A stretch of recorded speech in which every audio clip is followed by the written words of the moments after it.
শুভেন্দু অধিকারী মুখ্যমন্ত্রী উনি বলেছেন যে যারা যারা অন্নপূর্ণা ভাণ্ডার পাচ্ছেন না, যারা আন্দোলন করছেন, সেই সমস্ত মহিলারা নাকি কেউ বিজেপিকে ভোট দেননি। তাহলে বিজেপিকে ভোট দিলে সরকারি প্রকল্প পাবো, আর বিজেপিকে ভোট না দিলে সরকারি প্রকল্প পাবো না, এটা কি উনি সংবিধান স্বীকৃত কথা বলছেন? বলছেন না, এটা অসাংবিধানিক বেআইনি কথা বলছেন, অনৈতিক কথা বলছেন।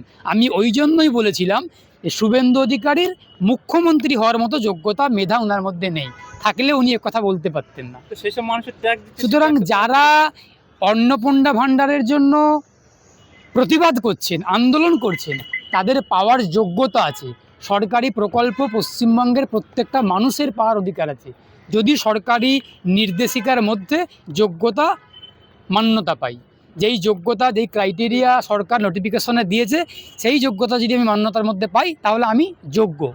তাহলে সেটা যোগ্যতা করলে পাবো নিশ্চয়ই। শুভেন্দু অধিকারী যেগুলো বলছেন সেগুলো উনি অনৈতিক, অসাংবিধানিক, বেআইনি কথা বলছেন। আমি তো ওই জন্যই বারবার আমার বক্তব্য বলছি যে ওনার মুখ্যমন্ত্রী হওয়ার যোগ্যতা নেই, উনি হয়ে গেছেন অ্যাক্সিডেন্টাল মুখ্যমন্ত্রী। সে আপনারা নির্বাচনে লড়াই করার সময় যখন বলেছিলেন, আপনারা আপনাদের ইস্তাহারে, ম্যানিফেস্টোতে প্রতিশ্রুতি দিয়েছিলেন যে আমরা ক্ষমতায় আসলে ৩,০০০ টাকা করে বৃদ্ধি করব, লক্ষ্মীর ভাণ্ডারটাকে বাড়িয়ে দেবো, এবং যারা যারা লক্ষ্মীর ভাণ্ডার পাচ্ছেন, যে সমস্ত মহিলারা, সবাই পাবেন, কেউ বাদ যাবেন না। সেই প্রতিশ্রুতি, সেই মিথ্যা কথা আজকে প্রমাণিত হয়ে গেল। তাহলে সেই প্রতিশ্রুতি আপনারা ভঙ্গ করছেন কেন? সেটা তো আপনারা পারেন না ভঙ্গ করতে। বাংলার মহিলাদের আবেগ নিয়ে, বাংলার মহিলাদের বিশ্বাস নিয়ে, বাংলার মায়েদের, বোনেদের, মেয়েদেরকে আপনারা কি ঠুনকো জিনিস ভেবেছেন? তারা কি ৩,০০০ টাকার ভিখারি নাকি? শুনুন, বাংলার মহিলারা, বাংলার মায়েরা, বাংলার মেয়েরা ৩,০০০ টাকার পরোয়া করেন না। আবারও বলছি, কিন্তু তাদেরকে যখন প্রতিশ্রুতি দেওয়া হয়েছে, তাদেরকে যখন আশা দেওয়া হয়েছে, তারা আশায় পেয়ে আশাতে বুক বেঁধেছিল, তারা ভরসা করেছিলেন। প্রত্যেকটা রাজনৈতিক দল তাদের রাজনৈতিক কৌশল, নির্বাচনের আগে কৌশল অবলম্বন করেন। তারা বলেন যে আমরা কি করব ক্ষমতায় আসলে, সেটা বলেছেন। সুতরাং মানুষ, মহিলাগুলো তারা ভরসা করেছেন, বিশ্বাস করেছেন, তাদের বিশ্বাসে আঘাত করেছেন, বিশ্বাস ভঙ্গ করেছেন। বিজেপি ভঙ্গ করছেন, অন্নপূর্ণা ভাণ্ডার দিচ্ছেন না।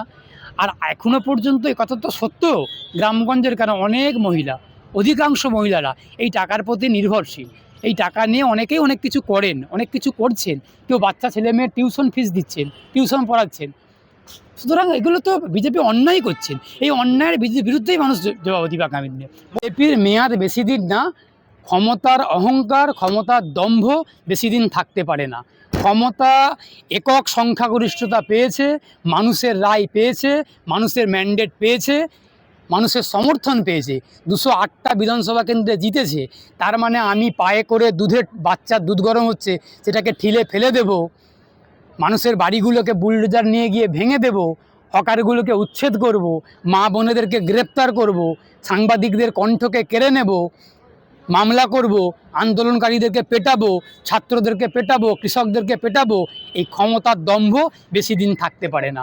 বিজেপি যেভাবে ক্ষমতার দাম্ভিকতাতে উঠছে, যেভাবে অধ্যত্ব আমরা দেখতে পাচ্ছি, অহংকার, এই অহংকার বেশি দিন থাকবে না। গণতন্ত্রে, আবারও বলছি, গণতন্ত্রে মানুষ শেষ কথা বলে। বিজেপিকে মানুষ ভালোবেসে ভোট দেননি, কথা আপনারা সকলে বিশ্বাস করবেন, সকলে মনে করবেন। বিজেপিকে পশ্চিমবঙ্গের মানুষ ভালোবেসে কেউ ভোট দেননি। শুধুমাত্র তৃণমূলের অত্যাচারে অতিষ্ঠ হয়ে, তৃণমূলের দুর্নীতিতে অতিষ্ঠ হয়ে, তৃণমূলের স্বৈরাচারিতে, অরাজকতা এমন মাত্রা ছাড়া পাহাড় প্রমাণ হয়ে গেছিল, পাহাড় সমান হয়ে গেছিল, যার ফলে তৃণমূলের প্রতি মানুষ বিতস্ত্রুত হয়ে, রাগান্বিত হয়ে, ক্ষোভে ফুঁসে বিজেপিকে ভোট দিয়েছেন বিকল্প হিসেবে। বিজেপিকে ভালোবেসে কেউ ভোট দেননি। সুতরাং বিজেপির আয়ু, বিজেপির মেয়াদ বেশি দিন না, একদমই বেশি দিন না। সুতরাং সেই দৃষ্টিকোণ থেকে বলতে গেলে বিজেপিকে যারা ভোট দিয়েছিলেন, সেই তারাই বিজেপির বিরুদ্ধে আগামী দিনে গণতান্ত্রিকভাবে রায় দেবেন। বিজেপির একজন রাজ্য সভাপতি আছেন কি শ্রমিক ভট্টাচার্য, ওকে আবার কেউ কেউ বিজেপি কর্মীরা বলছেন নাকি শ্রমিক ভট্টাচার্য, মানে লেবার ভট্টাচার্য এরকম বলছে। আমি যদিও বলছি না, আমি ওনাকে সম্মান করি, শ্রদ্ধা করি সবাইকেই। উনি খায় না মাথায় দেয়, উনি ব্যক্তিটা আদৌ কোনো গ্রহণযোগ্যতা আছে কি না, সেই গাঁয়ে মানেরা মোড়লের মতো পরিস্থিতি। একটা রাজ্য সভাপতি বারবার নির্দেশ দিচ্ছেন, স্তরের কর্মীরা, নেতারা কেউ মান্যতাই দিচ্ছে না, এরকম একটা ব্যাপার, যার কথার কোনো ভ্যালুই নেই, যার কথার কোনো গ্রহণযোগ্যতাই নেই। আমাদের বামপন্থী দল, আমাদের কর্মীরা কি করবেন, আমাদের কর্মীরা কি বলবেন, আমাদের সম্পাদক মোহাম্মদ সেলিম, আমাদের পার্টির নেতৃত্ব যেটা বলবেন সেটাকে আমরা মেনে নিই। এটা আমাদের দলের আদর্শ, আমাদের নীতি এটা। দেখুন, একটা দল এমন তো রাজ্যের ক্ষমতাতে আছে বিজেপি দল, তার সভাপতি সমীর ভট্টাচার্য একটা নির্দেশ দিচ্ছেন, তার নেতারা কেন্দ্র থেকে নির্দেশ দিচ্ছেন, বারংবার অর্ডার দিচ্ছেন, শৃঙ্খলা আনতে বলছেন। আবার নাকি শুনলাম মুখ্যমন্ত্রী শুভেন্দু অধিকারী বলেছেন যে নেতার কর্মীদেরকে, বিজেপি কর্মীদেরকে নাকি বলেছেন যে মানবিক হতে বলেছে, শান্ত হতে বলেছে, অন্যায় করতে বারণ করেছেন, অনাচার করতে বারণ করেছেন, গুন্ডামি করতে বারণ করেছেন। কে বলছে আর কাকে বলছে আর কি বলছে, এসব কি, কাকে বলবো কার কথা? যাই হোক, মানুষ দেখতে পাচ্ছেন। সমীর ভট্টাচার্য একটা রাজ্য সভাপতি বিজেপি, শুনলাম, যেটা শুনতে পাচ্ছি, দেখতে পাচ্ছি খবরের কাগজে আর কি, যেগুলো আমরা খবরের কাগজে দেখতে পাই, টিভিতে অতটুকুই। তাকে আদৌ কেউ মানে না, কেউ মানছে। আসলে অগ্নিমিত্রা পাল উনি একজন ফ্যাশন ডিজাইনার, উনি র্যাম্পে হাঁটা একজন মহিলা। ওনাকে আমি সম্মান করি, ওনার পেশাকে আমি সম্মান করি, শ্রদ্ধা করি। উনি একজন নারী, আমার মায়ের বয়সী, মাতৃসম। কিন্তু র্যাম্পে হাঁটা মহিলা তো আর ফুটপাতে হাঁটতে পারবেন না, স্বাভাবিক গল্প। যিনি র্যাম্পে হাঁটা মহিলা, তিনি তো ফুটপাতে হাঁটতে পারবেন না। র্যাম্পে হাঁটা মহিলা গ্রামের রাস্তা, কাদা রাস্তায় হাঁটতে পারবেন না। তাহলে উনি তো ঝুঁকি নিয়ে রাস্তায় হাঁটতে বেরিয়েছেন। আগে রাস্তায় হাঁটতে গেলে রাস্তায় হাঁটা প্র্যাকটিস করতে হবে। র্যাম্পে হাঁটা ছেড়েছেন উনি কয়েক বছর, এবার র্যাম্পে হাঁটা ছেড়ে দিয়ে উনি যখন রাস্তায় হাঁটবেন, আন্দোলনে হাঁটতে হবে, রাস্তার লড়াইয়ে থাকতে হবে, আন্দোলনে থাকতে হবে। এ সমস্ত ইতিহাস আমাদের মধ্যে নেই। তারকা নেত্রী উনি, উনি সেলিব্রিটি নেত্রী, সেখান থেকে গিয়ে উনি মন্ত্রী হয়েছেন, এমএলএ হয়েছেন। সুতরাং তার মধ্যে এই অহংকার, এই দম্ভ, এই অহমিকা থাকবে, এটা স্বাভাবিক। যেই মহিলাটা বাচ্চার দুধ গরম করছিল, সেই বাচ্চাটা আমার, আপনার, আমাদের সকলের সম্পদ।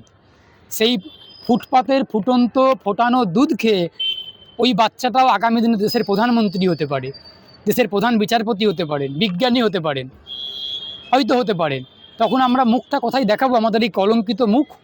সেই বাচ্চার দুধে গিয়ে অগ্নিমিত্রা পাল এরকম হামলা করেছিল। কি অমানবিক নিষ্ঠুরতা! এই নিষ্ঠুরতা, এই অমানবিকতা, এই নৃশংসতা, এর বিরুদ্ধে মানুষ আগামী দিনে জবাব দেবে। এবং অগ্নিমিত্রা পালকে নিঃশর্তভাবে ক্ষমা চাইতে হবে। উনি যে অহংকার দেখিয়েছেন, মন্ত্রীর কাজ রাস্তায় রাস্তায় ঘোরা। উনি তো পুর এবং নগর উন্নয়ন মন্ত্রী, উনি কতদিন অফিস করছেন? উনি সরকারের টাকা বেতন পাচ্ছেন, বেতন নিচ্ছেন এই রাস্তায় ঘোরার জন্য, হুমকি দেওয়ার জন্য। যাদেরকে গিয়ে হুমকি দিচ্ছেন সেই সমস্ত মানুষদের উচিত ওনার বিরুদ্ধে হুমকির ধারায় মামলা করা, এফআইআর করা। এখনও করছেন না কেন?